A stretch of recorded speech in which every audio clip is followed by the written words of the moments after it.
We've heard a lot from a lot of different people today, and we've had some references to agriculture. And so as we had planned this, we definitely wanted to hear the agriculture's voice and how what's nature's place in agriculture. So I'm going to let the individuals introduce themselves, and please look at their bios. That way they can spend more time on that. And then in about the last 15 minutes, if time permits, we'll open it up to questions to the audience. So I'm going to go ahead and start with Seth on the end here.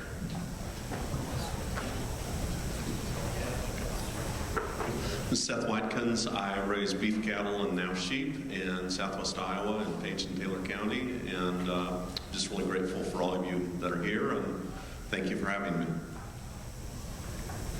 This is not at all what I was expecting. So I had like some slides, but should I wait on that? Okay, all right. Right now, or like in 2 minutes? Okay, so I'm supposed to tell you all who I am. My name's Ruth McCabe, and I'm an agronomist, a conservation agronomist with Heartland Cooperative. Did I meet the assignment? Okay.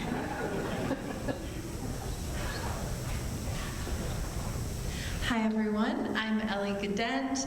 I grew up in a family farm in Dubuque County. I've been in Denver, Colorado the last 5 years and just moved back to the farm. My family raises pigs outdoors, antibiotic-free. I also raise cattle, and I serve as the farmer advocate for Nyman Ranch, a network of 600 small to mid-sized family farmers.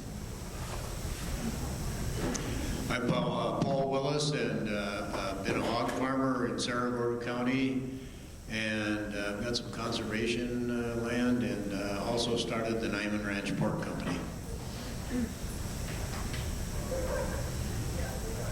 So we'll go ahead and start with Ruth. She's got some slides, the others do not. So Ruth, if you want to step up, I'll turn it over to you. Yeah, I tend to gesticulate a lot, so it's better if I can hold the microphone. That way I'm not whacking it off the podium. But anyways, yeah, thanks. I'm so excited to speak with everybody on the panel.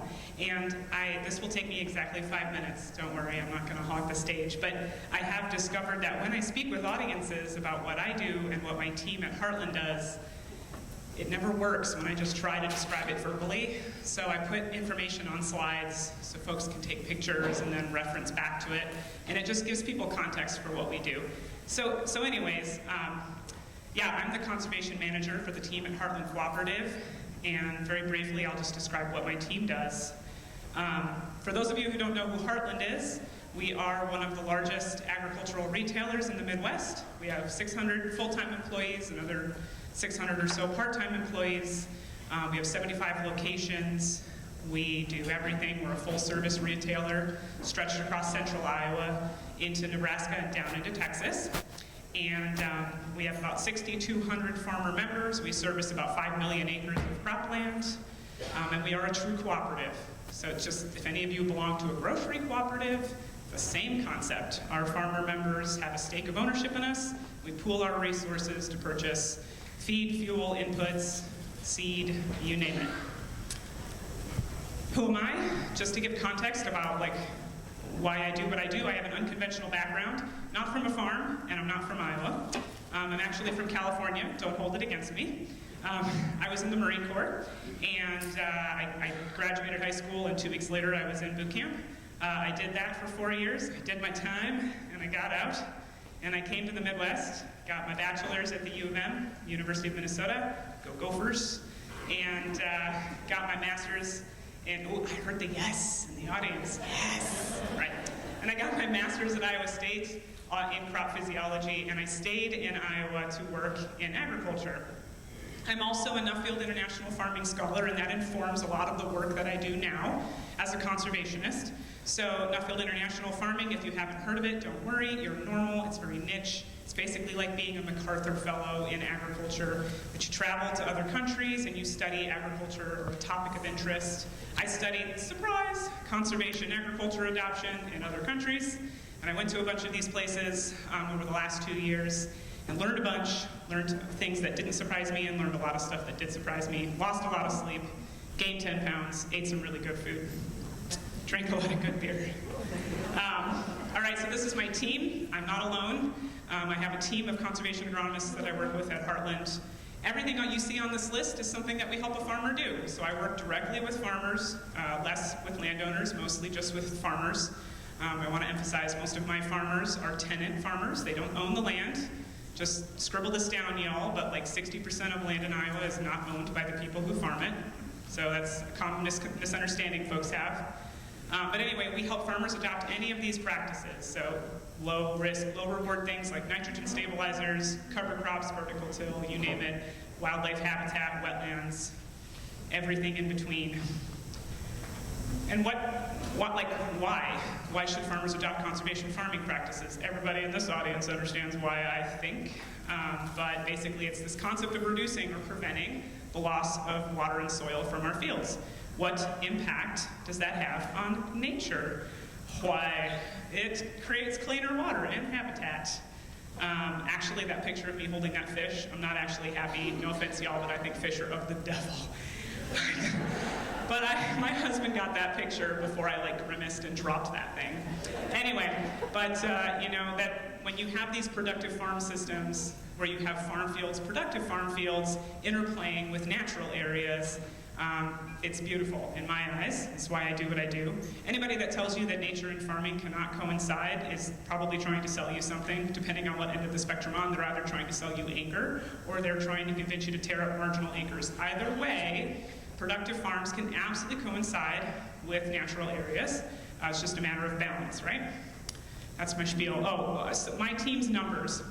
So none of this happens in a vacuum. One thing I forgot to include in this, because I knew I would only have 5 minutes, was a slide of all the partners that I work with. So I just want everybody to know that these numbers are for the last 3 years. My team has done this, but there are other conservation farming teams at cooperatives right now that are growing. IAS, New Co-op, Key Co-op, these are our competitors, but they also have conservation teams. Iowa Soybean Association has a team of conservation agronomists. Dubuque County has a conservation agronomist. Hey, guys. They're sitting over there. They graciously shared their table with me. So it's conservation agronomists are up and coming. They're happening everywhere, and we're all partners together. We all work in this. So I have a whole bunch of partners I'm not acknowledging. But anyway, these are some of my team's numbers. Over 100,000 acres of cover crops, some diversified crop rotation, 2,300 acres of no-till conversion, 960 acres of improved nutrient management, bunch of saturated buffers and bioreactors, a couple hundred acres of CRP, some sediment basins, 2 ponds, some nutrient wetlands, and I always say this, partridge in a pear tree. So we do a lot, and we're really proud of these numbers, and we're really passionate about the work that we do, and I'm done now. If you want to learn more about what my team does, it's conservationagronomy.com. Thank you. Okay, Ruth pretty much covered everything I wanted to say, and maybe it's because I was actually born in San Francisco, California, too, so we just disclosed that right now. Neil always asks great questions, and his question for this is, what is the role of agriculture, or what is the role of nature in agriculture in rural communities? And the answer is really obvious. We can't survive without nature. And the thought that's been going through my mind the whole time and keeps me awake at night, and I'm really thankful for what Ruth is doing, is actually some Nuffield data also that shares in the pre-industrial era, when we had to farm with nature, it took 1 calorie of energy to make 5 calories of food. Today, with our modern systems that we brag about and the incredible efficiencies we have, it takes 13.3 calories of energy to produce 1 calorie of food. This scares the living shit out of me. I love my farm. I was just sitting there looking at these things, and I realized, like a lot of Iowa farmers, we love our farms. We love the place we're connected to. And we know there is a better way forward by farming with nature again. But everything out there feels like it is working against us. And this isn't just our communities that we're trying to save. Let's just apply some common sense here. What would Iowa look like if we did focus on making smaller farms? If we did focus on diversity within our farms?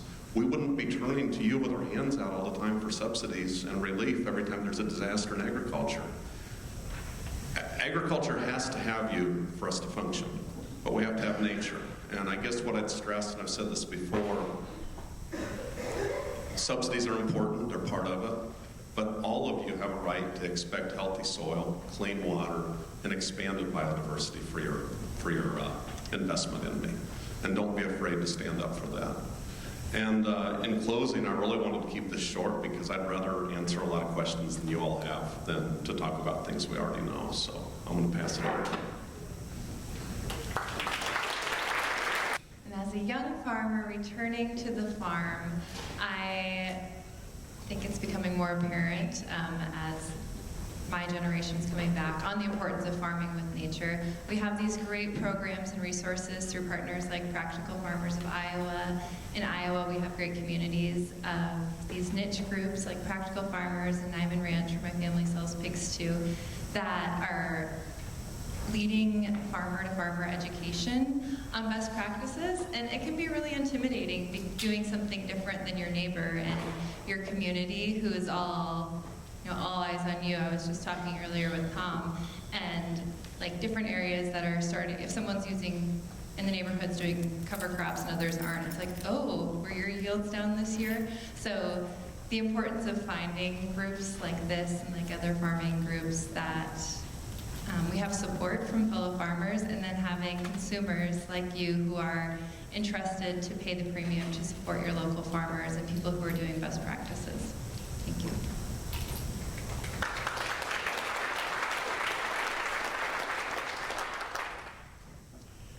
Well, I wanted to talk to about my farm as an ecosystem.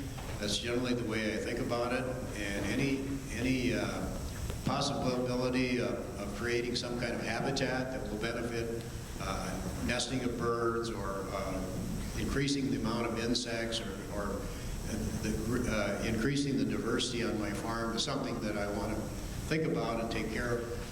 I see a lot of neighbors mowing the road ditches, taking out fences, taking out farmsteads that have been there for a long time as refuges for various wildlife and so forth. Anyway, I see these areas as opportunities to increase the acreage, you might say, of your farm that can be enhance the farming with nature, if you might say.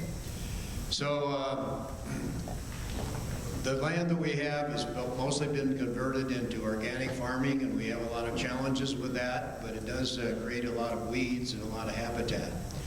And it's a problem, but at the same time, I'm supportive of this. I have a young person that's doing this custom farming for me. The thing that I mentioned earlier is founding the Nyman Ranch Pork Company. I was raising about 3,000 head of hogs in the field, pasture-raised hogs, and this was in the late 80s, 90s, in that period of time. And there were some companies that were moving in on us, telling us to get bigger, get out. They were encouraging people to put up confined animal feeding operations. We were fighting against this. We didn't think it was a good thing for the state of Iowa, but obviously we didn't win that battle. But I started looking for an alternative market to see if there was a market for, if you will, free-range pigs. I saw free-range chickens. People were paying a premium price for this, and I'd ask people why, and they'd say, well, it tastes better. We like the way it's raised. We like the husbandry of the animals and so on. I'm thinking, why don't we have that for pigs? And anyway, it took me a while. There were plenty of people that wanted to buy a pork chop or a particular part of the animal, but I wasn't raising pork chops. I'm raising pigs. Ultimately, through a friend of mine that was raising lamb in California, he introduced me to Bill Nyman, who was supplying some of the restaurants in the San Francisco area. And we talked, we hit it off, and he said, send me some pork. I was excited. Here was somebody that understood. We were on the same page. We got along, thinking along the same lines. And this type of production, which is more of a diversified form of agriculture, it was a way to approach the marketplace. After we had this discussion about bringing the pork in, Bill Nyman said, send me 30 hogs. I had to figure out, how does that work? How does a live hog go from your farm in Iowa?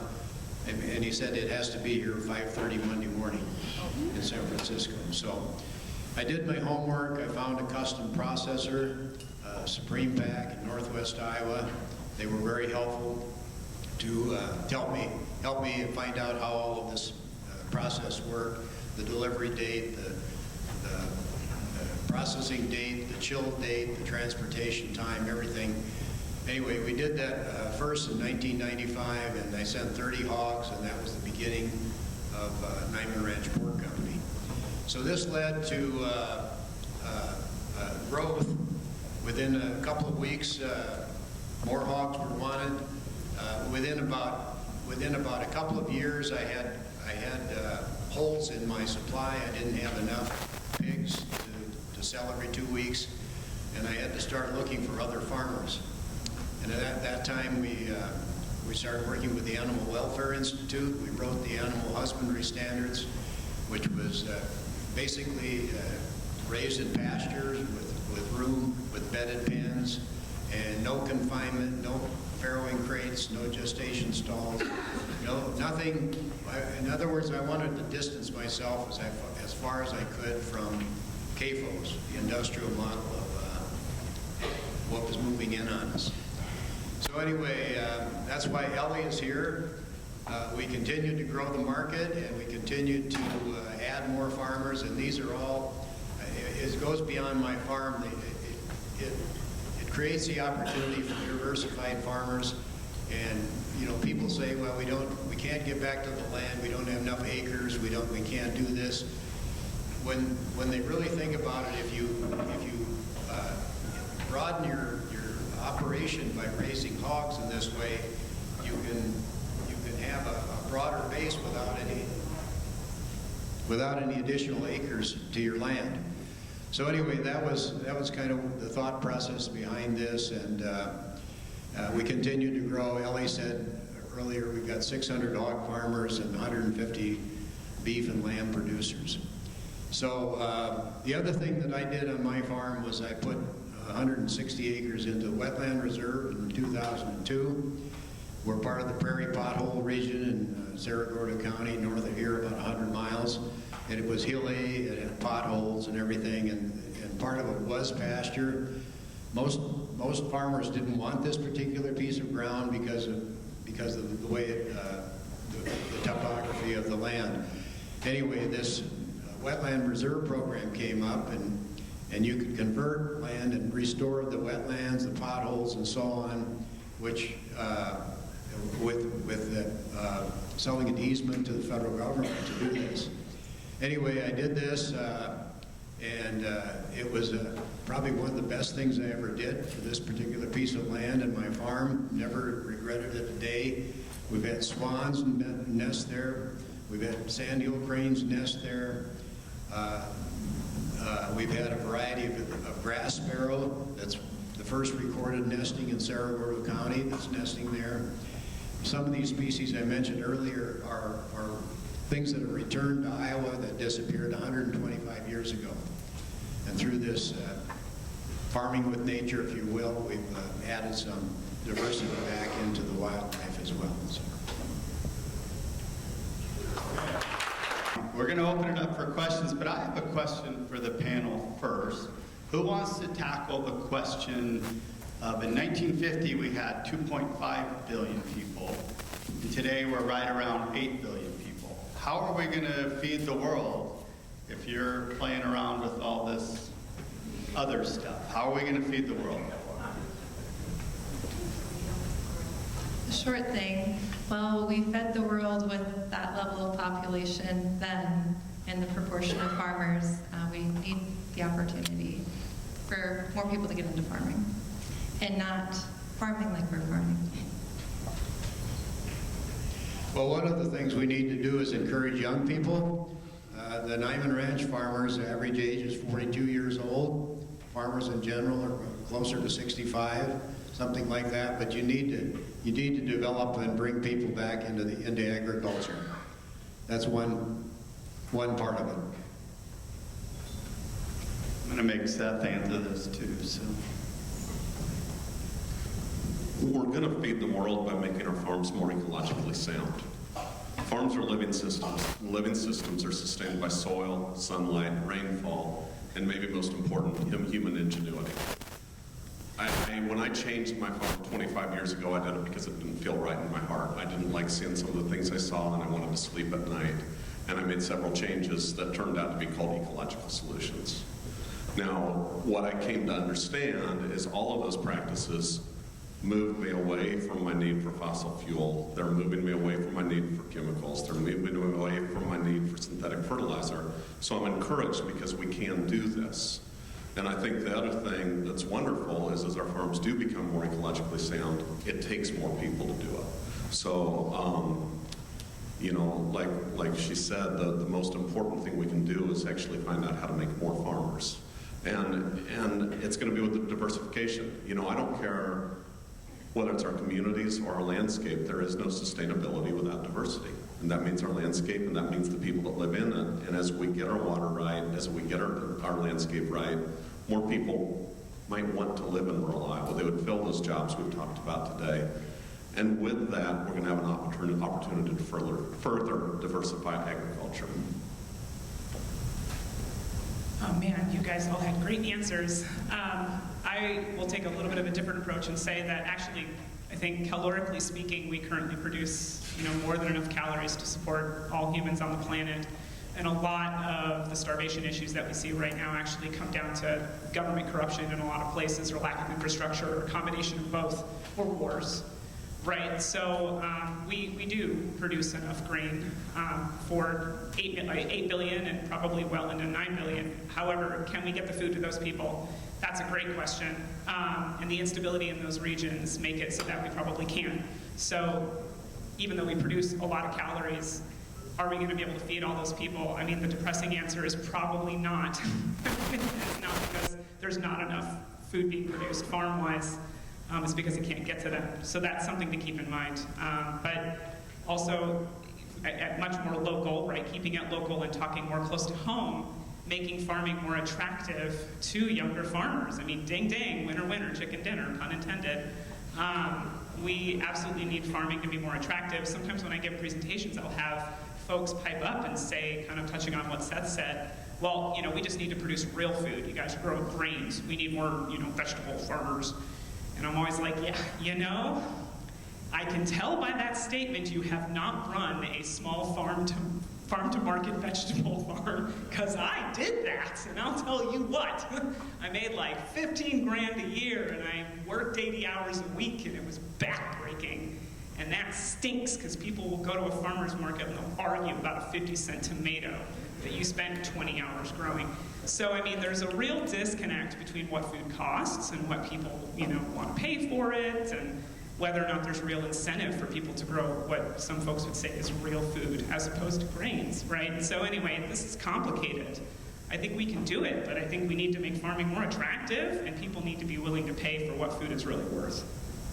Well, thank you all. We've got a question here. Hi, my name is Katie. I'm a sustainability student at Drake, and I was wondering if you could tell me a little bit more about, you talked about like how agroecology can look in a rural setting on like smaller scales. Do you think that there's a place for agroecology in a more urban setting, and if that would be like productive to solving that distribution of calories issue you were talking about, and like what that might look like in a place that's more like Des Moines? Is that question directed at me, at Ruth? Whoever wants to take it, just pass the mic, and I'll find the next one. Yeah, I think, oh, gee, thanks. Thrown under the bus already. Absolutely. I mean, I think absolutely you can see, I love seeing urban agriculture. It's one of my favorite things whenever I'm in a city. Whenever these old lots are taken over and turned into market gardens, vegetable gardens, etc. Paris fed itself on city-level farms for a while there. So, I mean, it can absolutely be done. There needs to, again, just be, you know, access to infrastructure and support. But I think urban-level gardening and urban-level farming is awesome, a great use of space that may otherwise go unused or left to dilapidate. Anybody else want to take a stab at that one?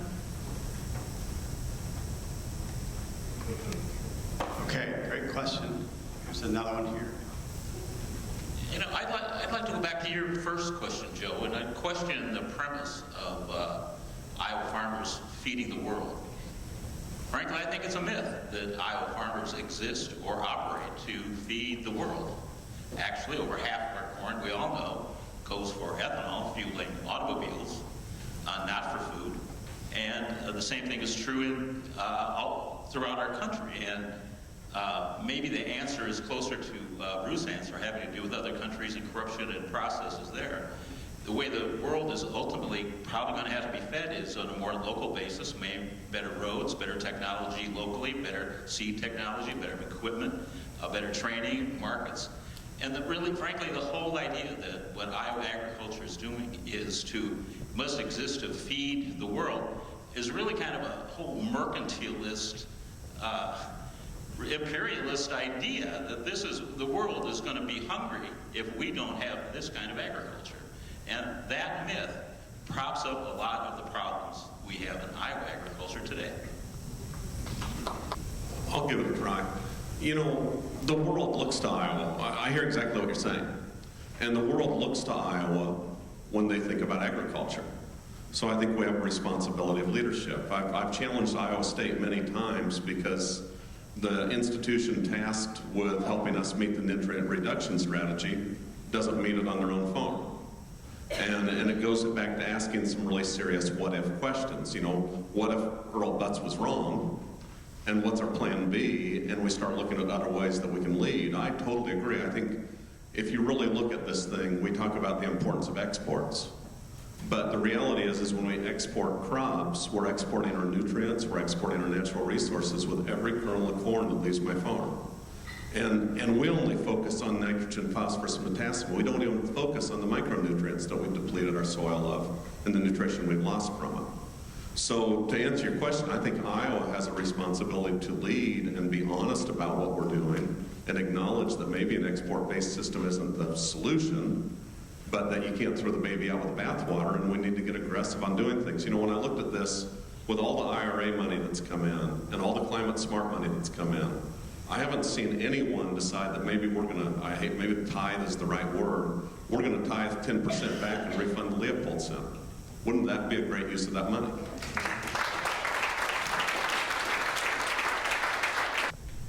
And building on that too, wouldn't it be great if Iowa could feed Iowa? And we do have all of this great land and lots of land in agriculture, and if we were growing food that was kept in Iowa to feed Iowans would be amazing.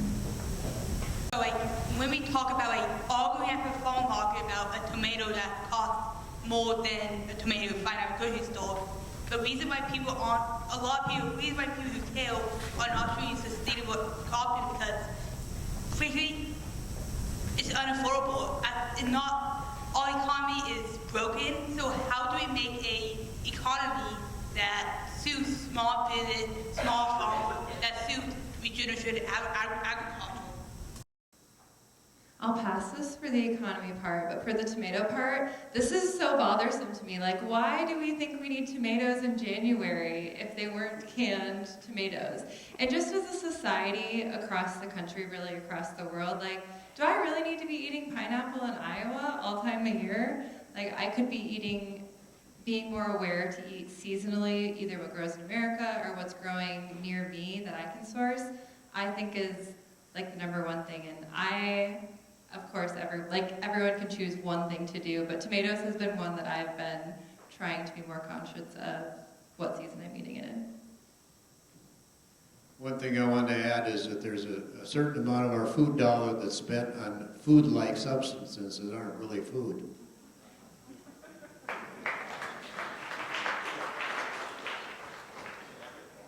We have a question. Don't you be coming after my Cheetos, man. Don't you?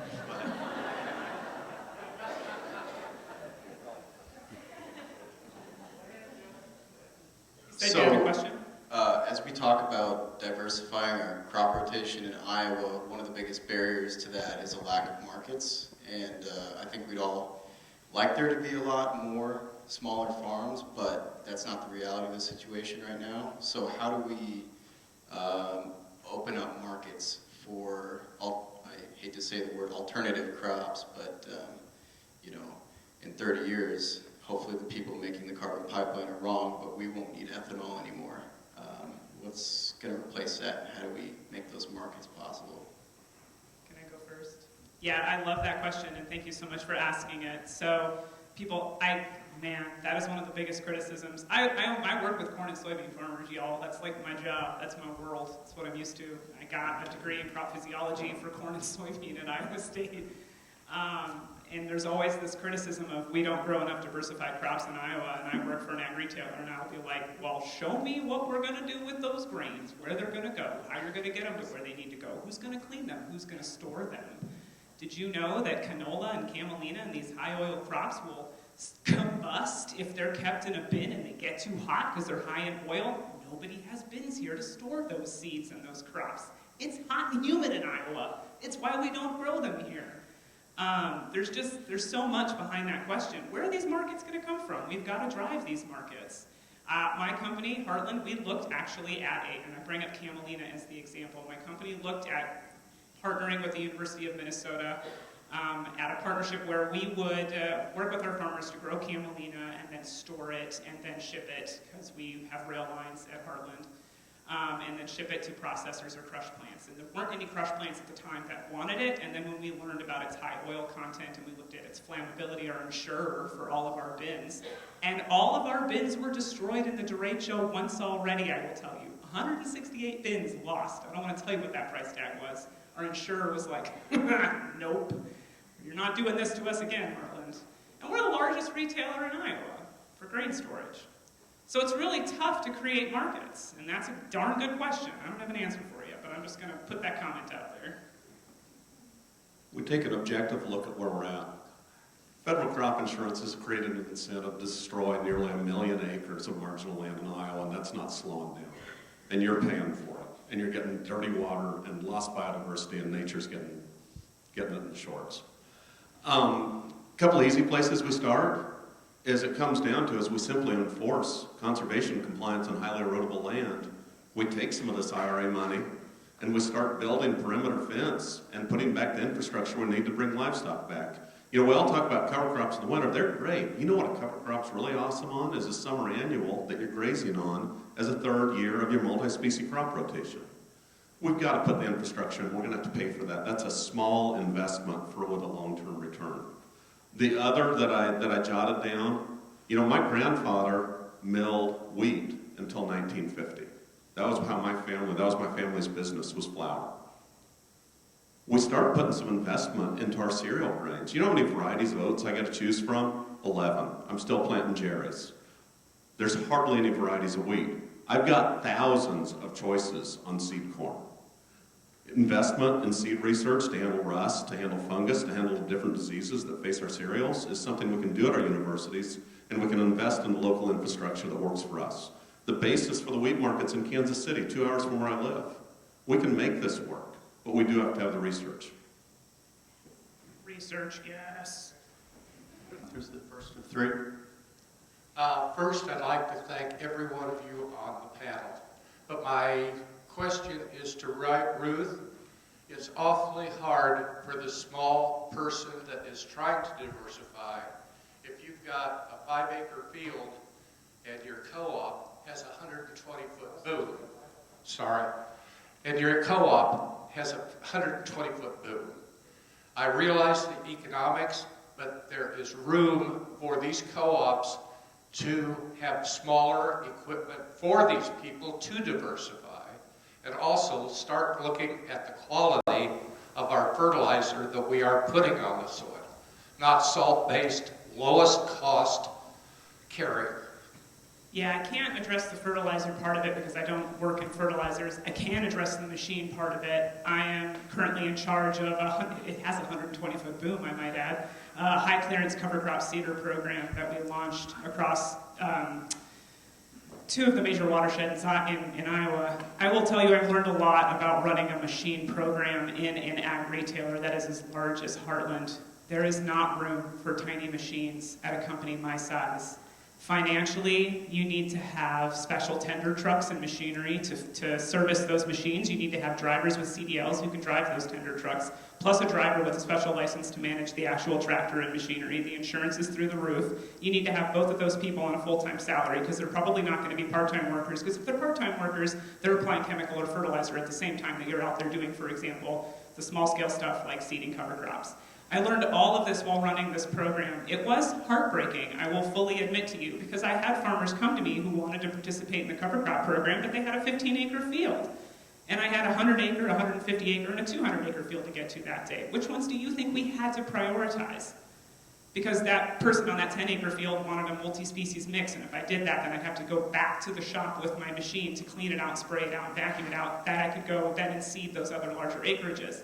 It's really tough. If anything, what I would argue is there needs to be space at the table and support for smaller servicers, right? Like small innovative businesses that could go out and help smaller farms like that with smaller fields.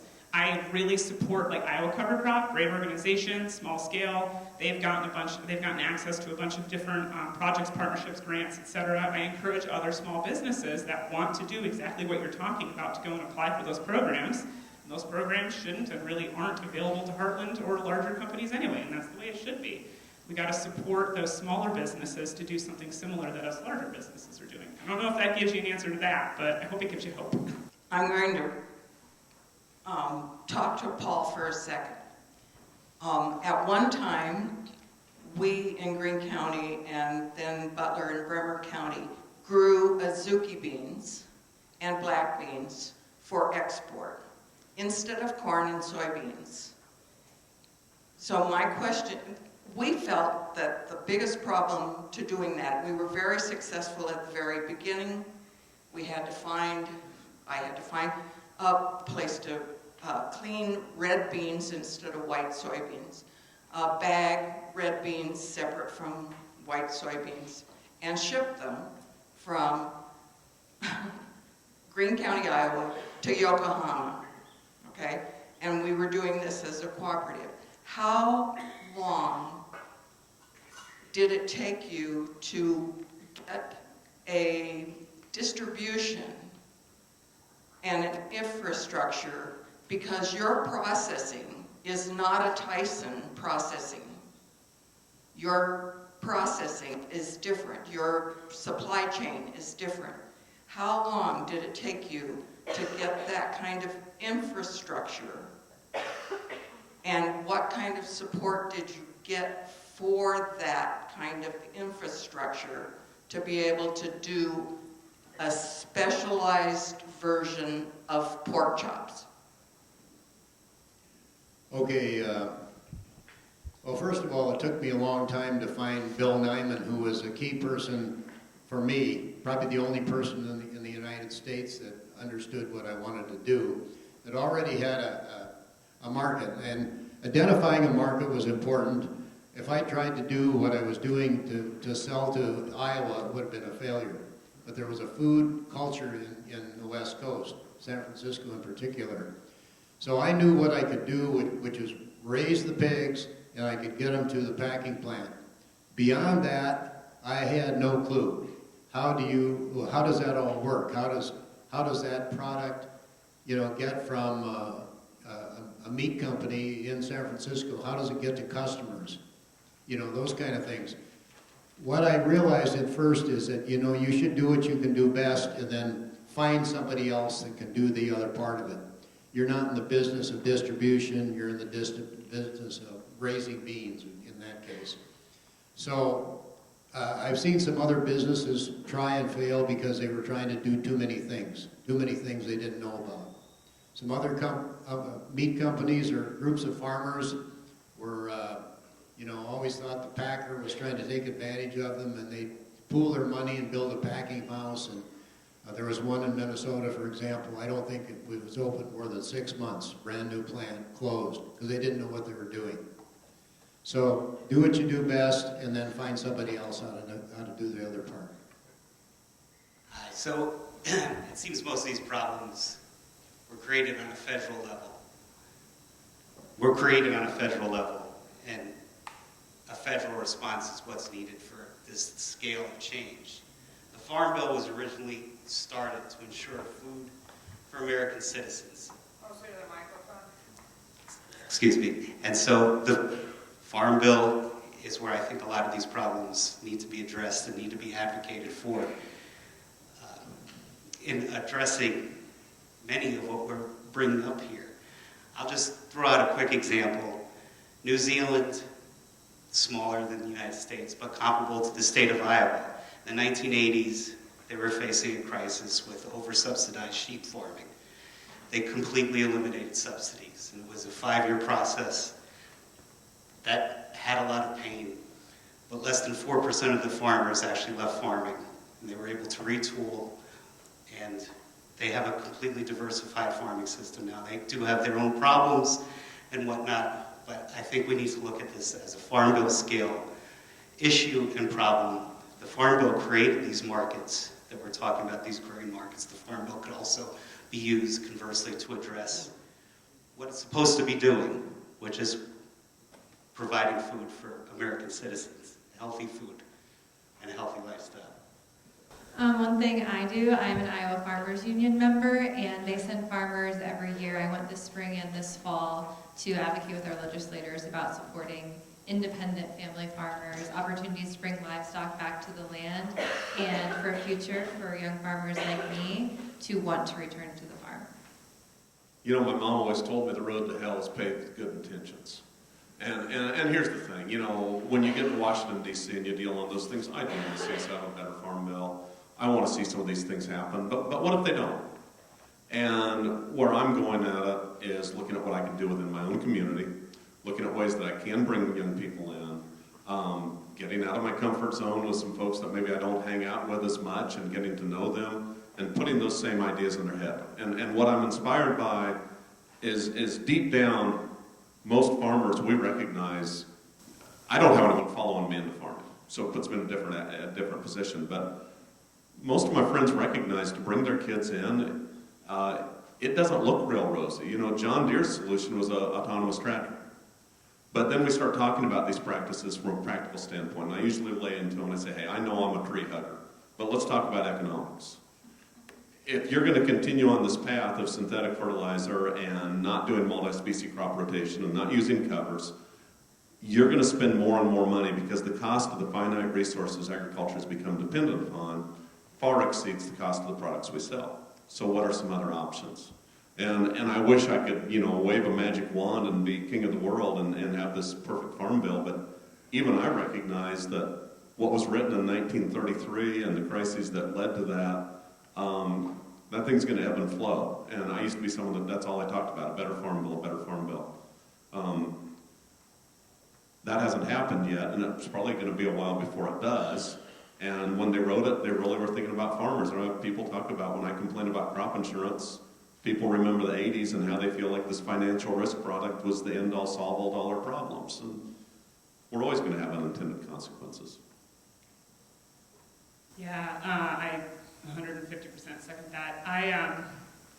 In a lot of my travels and a lot of my research, the biggest changes that I've seen in conservation farming adoption have been farmer-led and driven in a local area because it was discovered that the practice had some sort of bottom line financial benefit. I will say, alternatively, if anybody wants to have this conversation outside the context of this panel, if a conservation practice doesn't have an immediate bottom line, short-term bottom line financial benefit, this comes back to tenant farmers, y'all, you're not going to see widespread adoption in the way that you want to see. And so I would say, in dovetailing with what Seth was saying, I think it's better to keep things local. You can rage against the machine in terms of the Farm Bill, but it is a machine, and it was built to satisfy a lot of different needs in a lot of different sectors. With globalization the way that it is, I listened to a couple of geopolitical podcasts, and when you learn about how interwoven all of our countries are when it comes to what we produce, I think raging against something so large like the Farm Bill and saying, and it's also no offense, but it is a kind of a nebulous statement to say, well, the Farm Bill is just bad, we need to rewrite it. Like, what does that mean? The Farm Bill has everything in it, SNAP, nutrient. It's massive.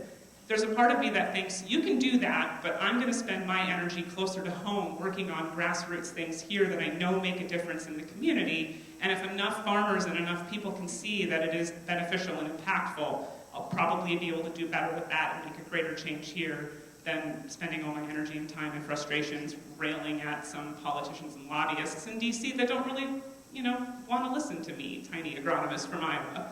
So I don't know, whatever you want to spend your energy on, but I'm thinking working closer to home with communities, stopping the hemorrhaging here, probably will make you feel better and sleep better at night. Yeah, that's an interesting response because policy drives absolutely everything that happens on the landscape. But my question more is, Ruth, for your previous comment about raising fruits and vegetables, and the message I got was it's hard work, it doesn't pay much, so raise corn and soybeans again instead. So from a climate perspective, we all should be eating more plants. From a health perspective, we should be eating more fruits and vegetables. What are some ideas for how fruit and vegetable producers can make it on the land? I don't know what it would be. Public service, subsidy, more ecosystem service payments for lands, part of their land they're not using. But we really have to address that because right now it is really difficult to make it doing that. And we don't need anything more than that. Yeah, wow, there was a lot there. Okay, real fast. Yes, policy influences a lot. One of the things I've seen in my travels is that policy tends to follow what's already happening. So when you see something taking off, like I've seen it a lot with farmers taking off with movements, I've seen then policy or legislative action follow a decade later. Like, man, that practice is really popular. Maybe we should write some cost share about that. That's my comment on that. Also, fruits and vegetables, it's hard, we shouldn't do it. I didn't say that. What I was getting at was the fact that most people don't want to do that work. Now, it's great work, and there are people who do it and they love it. Root to Rise Farm was on one of the slides earlier today. Awesome farm, that family does amazing things. They love what they do. Go them. I did it for a long time until my back started to hurt. What I'm getting at is, it's just tough to sell that when you can make 30 grand a year busting your butt doing that, or you can make 60 to 80 grand a year in a desk job somewhere. What are you going to pick in the short term to support your family? Now, with your question, I love the idea of ecosystem services credits or biodiversity credits. I will go, man, have I had so many meetings with large organizations, Unilever, PepsiCo, Bayer, about supporting biodiversity credits or ecosystem services credits. Carbon credits have a tax incentive. So companies are incentivized like conservation practices if it means that they can count a nebulous carbon credit. You can tell how I feel about carbon programs. I'm not a fan because I think it throws the baby out with the bathwater. Biodiversity credits or ecosystem services credits, okay, now we're talking, because you can actually count that crap. Macroinvertebrates, you can go do macroinvertebrate surveys. You can do bird surveys. You can do reptile surveys. Do we have reptiles in Iowa? Yes, we do, snakes. Okay. You get my point though, right? Like these are things you can count, you can add up, and you can create a credit for that crap, and then you can sell it. Australia is doing this. They're currently working on building this model as we speak. It is not 100% off the ground yet. I would love to see biodiversity credits or ecosystem services credits get off the ground in the United States. So politicians in the room, if you're hearing me, please, let's talk. Let's acknowledge the elephant in the room. Most corn and soy production is not profitable without subsidies, so let's not forget that.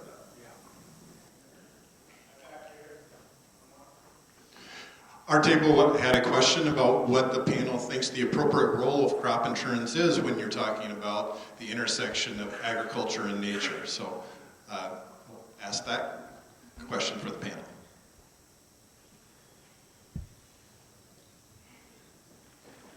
Sorry, but none of us want to answer your question.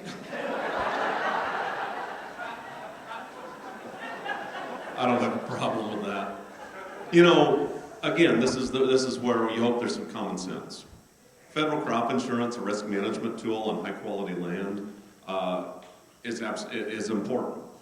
I think that we need to look at what we call T, tolerable soil loss, that right now is at 5 tons, and that's not an acceptable number. That's will deplete our natural resource at that. T that I've seen is, I believe, just a Scotia over 0.5 tons an acre. So about 1,000 pounds an acre is what you can regenerate, right? So if we're going to have federal crop insurance, change T to 0 so we know it's regenerative, and move on. And if you can do that on highly erodible land, you can have 2/3 of the subsidy, and if you can do it on any kind of land, you can have 2/3 of the subsidy. But if you cannot document that there's more soil on your farm than when you started, then you're not doing a service to the taxpayer. Oh my gosh, praise, phrase what you just said. Y'all, for real though, like one of the big take-homes I got from traveling around the world the last 2 years is erosion is everywhere, and it scares the piss out of me because everyone's busy talking about carbon credits and soil microbial health and biologicals and all that jazz, and I'm like, none of that matters if we don't have topsoil. So how do we modify, crop insurance like the gentleman in the back asked, or subsidies or whatever? I would love to see some sort of tie back to soil preservation. Like, erosion really scares me, and when I drive around Iowa, I do see a lot of it. If I could see less of it, and I don't care what people do to have less erosion. Pick your poison, right? If you're talking about conservation practices, but I think we need to go back to talking about erosion. I guess it's not sexy to talk about it anymore, so no one's talking about it. Everyone wants to talk about carbon programs, and I'm like, but soil erosion. But we need to go back to talking about that, because that scares me more than anything else. Now, let's give our panel a round of applause.